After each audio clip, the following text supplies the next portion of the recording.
Hello everyone, আজ সকালে আমরা হঠাৎ গাজীপুর চলে আসছিলাম। গাজীপুর একটা কাজটা ঠিকমতো হয় নাই, মনটাও খারাপ। মন খারাপের মধ্যে মনে পড়লো গাজীপুরের ঐতিহ্যবাহী কালোবোনা আছে, তাই চিন্তা করলাম মন খারাপের মধ্যে ঐতিহ্যবাহী কালোবোনা খাইয়ে টেস্ট করি মনটা ভালো করা যায় কিনা। তা আমরা গাজীপুর থেকে গিয়েছিলাম মাওনা রোডে। মাওনা রোড থেকে এসে বগুড়া বাইপাস থেকে হাতের বামে যেটা নরসিংদী রোড বা মিরের বাজার রোডে ঢুকছে, ওই রোডে ঢুকলাম। ওই রোড থেকে সম্ভবত 5 কিলোমিটার সামনেই বিসমিল্লাহ হোটেল, ঐতিহ্যবাহী কালাবোনা। কালাবোনা টেস্টের জন্য যাচ্ছি আমি, আমার সাথে আছে কাকা, ওই চাচা বাইস্তে যাচ্ছি। দেখা যাক কেমন হয়। রাস্তাটা সুন্দর, নতুন করতেছে, ডাইনে বায়ে প্রচুর জায়গা রাখছে রাস্তায়। এই সামনেই হোটেলটা।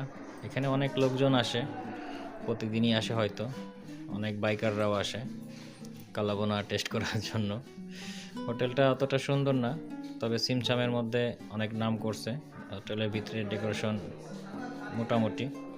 কাকার কাছে জিজ্ঞেস করলাম কেমন যায়। কাকা বলল যে দৈনিক 200 কেজির মতন গরুর গোশত যায়। অনেক লোক আসে। চলেন আমরা হোটেলের রান্নাঘরটায় যাই। রান্নাঘরে গিয়ে দেখলাম লার্কির চুলাতে রান্না করে, খুবই সুস্বাদু হবে আশা করা যায়, খুব সুন্দর লাগতেছে। 300 টাকার একটা প্যাকেজ, সাথে থাকে করলা ভাজি, আলু ভর্তা, ভাত, ডাল আর কালো ভুনা, এবং শেষে একটা দই পাবেন। দইটাও প্যাকেজের মধ্যে। 300 টাকায় খুবই সুন্দর একটা স্বাচ্ছন্দ্যবোধ খেতে পারবেন একজন।